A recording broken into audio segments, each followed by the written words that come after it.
up, selector. Pull it up. Comrade Chairman of the meeting, Comrade Councillor Carlton Bailey, it warms my heart to see the recovery that you are on your way to, and you've reached so far already. Respect due. It's a pleasure to be here, and I honor you tonight, my brethren.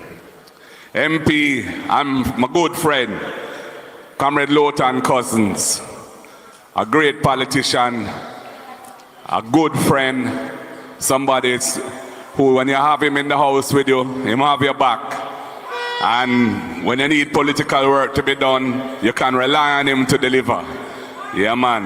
Lowton, one Lowton, never two. Former MP Butch Ascot, former cabinet colleague of mine, also a good friend. Great to see you here again, Butch. Councillor candidates, Wavell Hines, Carla Watt, Dr. Dixon. Who else we have here? Comrade Siam Barneswell, thank you. Yeah, man. And, whoa, Ethne Miller Simpson over in St. Andrew, where she's kicking up rumpus. Yeah, man. All of the councillors and councillor candidates, enough respect. Workers and warriors of the Milk River Division, I want to thank all of you for the victory last year, February, when you delivered one of the clean sweep that we enjoyed here in Southwest Clarendon. Yeah, man. Let the labor at them run up and down. And I must tell you, when I heard Lowton speak, it reminded me of the great potential of this constituency. First of all, you have Vernon Field, which, given our commitment to building out Jamaica as a logistics hub and connecting Jamaica to the international supply chain, leveraging our geographical location in the Caribbean Sea along the main trade routes and shipping lanes through the Panama Canal, the potential for Vernon Field is very great. And we need to just put our vision into practice so that it can become a central part of the economy of this area, creating wealth for the people here in Southwest Clarendon. You have other assets too. You have the Milk River Spa that has historical interest, and in an increasingly stressful world where health and wellness is increasingly important to protect and preserve, the special waters of the Milk River Spa are of tremendous value, and we must invest and make it be what it can be as an attraction, bringing people from all over the world here who will spend their money and make the economy stronger. And then, of course, there is the Sugarlands and the factory at Money Musk, which has been closed and which has caused the economic devastation to these parts. And I have had meetings with investors who are looking at reviving that factory. And many people think it can't be done, but they are confident that it can be done. And they are in the sugar production business in Guyana, India, and North America. And, you know, we'll see what happens, but I would love to see a revival of the sugar industry in here in this part of Clarendon, if it is possible. And if investors are willing to take the risk, then who knows? And then there's the Coast Road. The Coast Road that can take you, if you're leaving anywhere along the southeast corridor of Jamaica and you need to go to the west or the southwest, you come off of the highway, bam, go down, fix up these roads which I drove on tonight, which are in such a deplorable condition because of the neglect of the central government agencies and the victimization of your MP because he's a strong comrade and him stand up to them and he don't take any nonsense from them. But that road along the coast through to Alligator Pond would open up a new vista of economic opportunity for Jamaica, for ecotourism, tourism which is fully integrated into the community, taking advantage of the beautiful scenic route that would provide. And of course, you have Farka Beach as well, which is another wonderful facility which I had the pleasure of visiting the last time I was here. So Southwest Clarendon, a PNP government, has a lot in store for you. It may take some time to build it out, but we have the vision and we have the man in Cousins who can help make it happen. So, comrades, we're meeting at a time when things in the news have reminded us of the importance of building back the love in Jamaica. Building back Jamaica as a caring society, a society that stands up for decency and moral values. In my budget presentation, I said that the next PNP government will initiate a process of moral revival in the country, working closely with civil society and the churches and other persons of good reputation and good standing to really try to deal with the situation that we see unfolding where women and children are being abused and murdered in this country. To see a nurse being violated on a public road. To hear about a 9-year-old girl raped and murdered. Other girls, other students going missing. Body found. It's happening too much, comrades. We brought legislation, which I was instrumental in formulating under Sister P towards the end of our last term in government. We tabled 2 bills which would have increased significantly the penalties applicable to violence against women and children. And this government has done nothing with them in their 9 years. We have a plan to build out centers in every parish where victims of gender-based violence, domestic violence can find some safety and security and support. Because we have to change the culture around how we deal with these matters and talk things through in a respectful way and not let situations which are tense degenerate into violence and then people end up either in prison or dead. So the next PNP government has to focus on these things because they are important. Comrades, when I look at the way this country is being governed by the JLP, it gives me great concern. Even the water situation that was in the news. The KSAMC, which is the local Board of Health under the Public Health Act, the relevant committee for many, many years receives reports on the water quality in the Kingston metropolitan area, the wider KMA area. It so happens that a recent report showed that there were some problems with water quality in certain places. And quite properly, in my opinion, the committee passed a resolution calling for something to be done about this. The government never liked the fact that this was being exposed, and instead of being transparent about it and saying, okay, yes, there's a problem, but we're looking at it and we have a plan to remediate it, to protect the public. No, what have they done? Well, the NWC said they're not going to attend the meetings anymore of the KSAMC. And then they had to adjust that position. And the most recent position I heard is, well, they will attend, but they're not going to share the test results. They're going to publish it on our website. To me, that is childish and petty. That's not the way to run a country. Transparency, sharing information with the relevant body, which has statutory responsibilities for this issue. That is the way to go. And we have another issue, I believe, in Duns River to do with water quality as well. This government wants to cover things up rather than deal with them frontally. You build confidence by being open and honest about things and adopting an approach which is pragmatic and sensible to resolve them. You don't build confidence by pushing things under the carpet. Comrades, we have a government that has lost the trust and confidence of the Jamaican people. There have been so many instances of corruption under their watch. So many instances of nepotism and cronyism. 8 of the MPs are under investigation for illicit enrichment, which is a serious corruption offense, including the Prime Minister himself, including the Prime Minister of the country.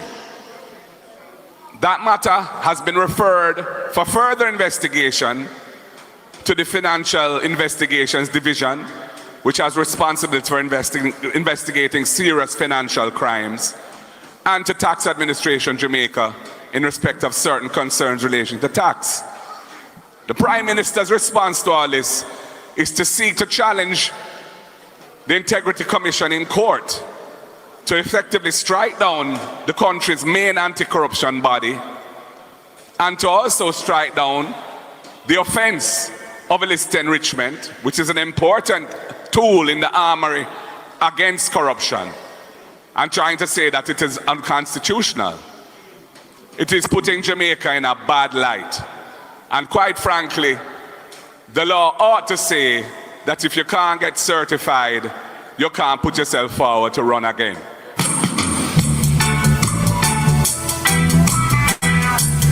Yeah, man. Diamonds forever. Mighty diamonds. So, comrades, we stand by the Integrity Commission. It was the People's National Party that developed the legislation to create the Integrity Commission, to amalgamate several different bodies that were addressing those issues in a very inefficient and ineffective way, consolidate them under a single piece of legislation with prosecutorial powers, with power to share information and to receive information, so that we could really get the scourge of corruption at the highest level right down through the society tackled. And yet we have a Prime Minister who is seeking to undermine the legislation. A sitting Prime Minister. As Damon would say, what can go so? We will support the work of the Integrity Commission. We will support their independence. We will ensure they have the resources to do their job. All we ask of them is fair and due process in how they carry out their work, and professionalism and non-partiality in all respects. And the ships will fall where they may.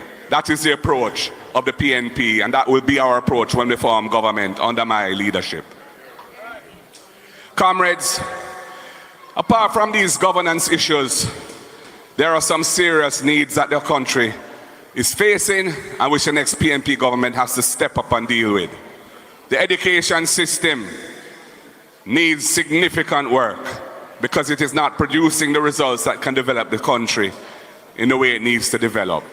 High percentages, over 30% of primary school students leave primary school without being able to read and write and do basic arithmetic. We have to fix that. We will put in the necessary investments to turn that around because we know our children are bright. And the only reason that's happening is because there are other things, other challenges at the home and at school that are preventing them from reaching their full potential.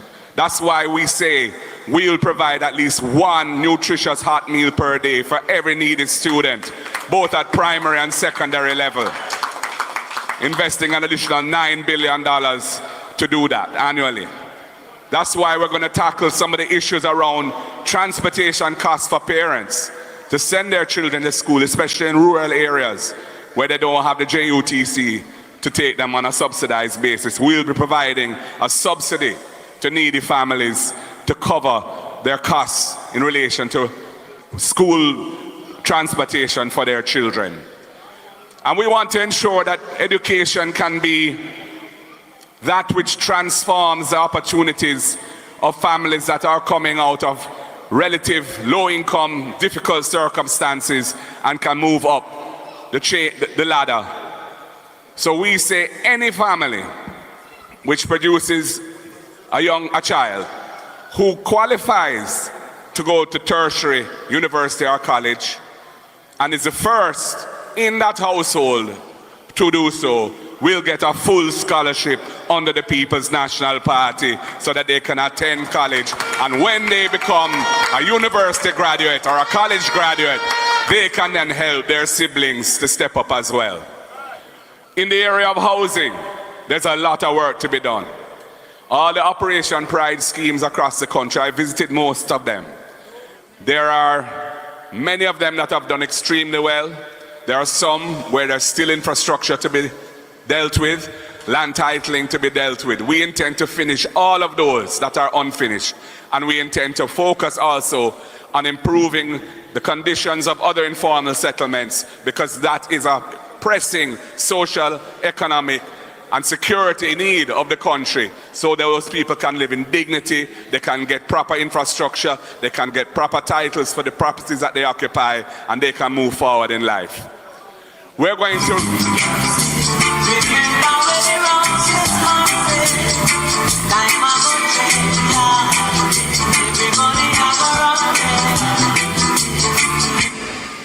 We're going to restore the National Housing Trust to its original purpose, started by the great Michael Joshua Manley, Michael Norman Manley. It was an institution to provide housing solutions to ordinary Jamaicans, the working people. The government has for the last 9 years taken $11.4 billion a year out of the National Housing Trust. Every year, $11.4 billion towards the budget of the country. And they talk about no new taxes. We're going to put an end to that. We want to restore the National Housing Trust. Right now, for most of the mortgages that they disburse, they are no longer funding those mortgages, that's the National Housing Trust. They're outsourcing it to the private banking sector, which is causing the borrowers to incur additional fees and costs. And the National Housing Trust has to pay a subsidy to subsidize the interest rate on those bank loans, which is costing National Housing Trust even more resources. So we want to recapitalize the National Housing Trust. We're going to also put in land, public land in there that can be developed, because we want to build 50,000 affordable housing units in the first 5 years of our government.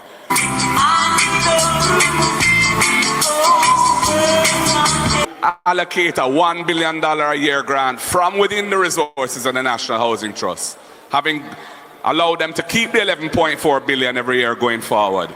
They will put $1 billion per year to provide grants for first-time homeowners who are buying a house towards a deposit of $500,000 per person. And we have a novel idea which we call rent to own. So for those people who can't produce a pay slip to show how much they earn, because they're not formally employed to an employer who generates a pay slip, they might be doing a little selling, they might be running their own little business informally or whatever it is, but them make them money sufficient to service a mortgage. They just can't show their income. We will allow them to go into occupation of the house as a tenant, paying rent at the level that the mortgage would be, and once they've shown that they can pay the rent on a consistent basis over a period of time, we're thinking of 6 months, they will be allowed to draw down the mortgage and buy the house. We will treat their 6 months of payments as being proof of income without a pay slip, and they can become an owner rather than a tenant. So comrades, we are thinking about the needs of the Jamaican people. When it comes to training, we want to invest heavily in training. We see that we need to partner very closely with the business community to ensure that the training that our young people get is relevant to the type of jobs that are being created in the 21st century. So we want to match on a dollar-for-dollar basis any investment that an established business puts into training.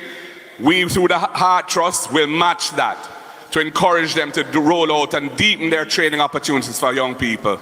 And we're going to reposition Heart as well to make it more relevant in terms of its offering to the people who are being trained. And we want to certify as many persons as possible who have a trade and a skill but may not have presently been certified. We're going to proactively seek them out and do whatever is necessary to get them certified so they can earn income from the type of jobs where they have to show that they have a certification for that. Comrades, these are some of the things that we are committed to doing to make Jamaica a better place. Beach access is another issue. Right now, more and more of the beaches of this country are not accessible to the Jamaican people. And many parishes, you hardly have any public beaches still available to our people. And when you want to hold a vibes and hold a meds and chill out on the beach, you can't get access. Or if you have to pay a big money to get access on a private beach. And we are going to use the law and enter into discussions with beach owners to provide rights of access to the Jamaican people to a quality beaches across the country. Get up, stand up for your right. To become one of the main pillars of the economy. Right now, it's at around 9% of GDP. We want to take it up to much closer to 20% over time. The Minister of Agriculture in waiting has a plan to establish an agricultural development fund to support farmers in the country with fertilizer, storage facilities, improving farm roads, and providing access to credit through the PC banks so they can have the working capital to do their farming. How you mean? And to all ganja farmers in the country.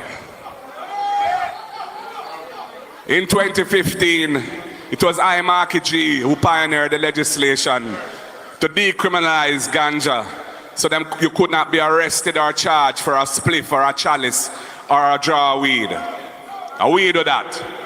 And we established the medical and therapeutic ganja industry as a lawful industry in the country. But the way the labor rights have dealt with the thing, it has excluded small farmers from access to the regulated industry. We're going to change that because the industry is for them.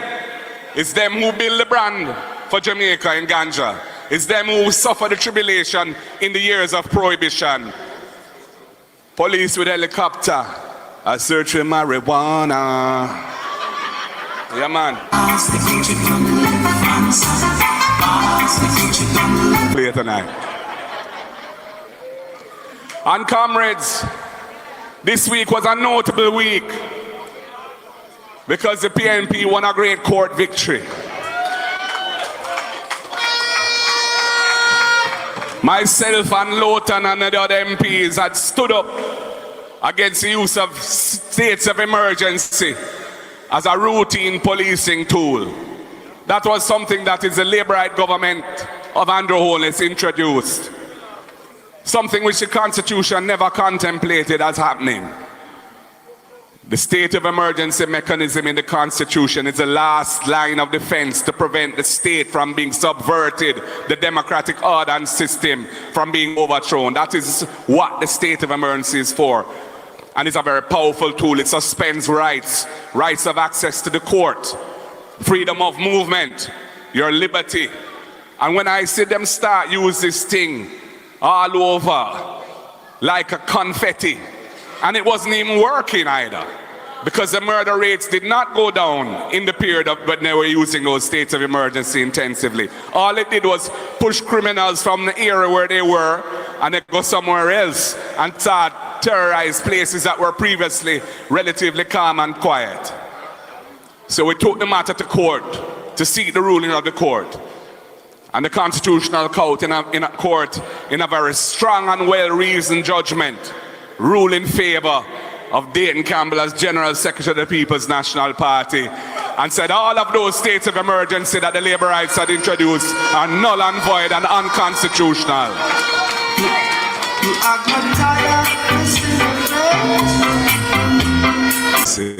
Jungle is to the world. I don't even know what happened in the match tonight. Semi-final play tonight, you know. Anyway, that's a whole different story.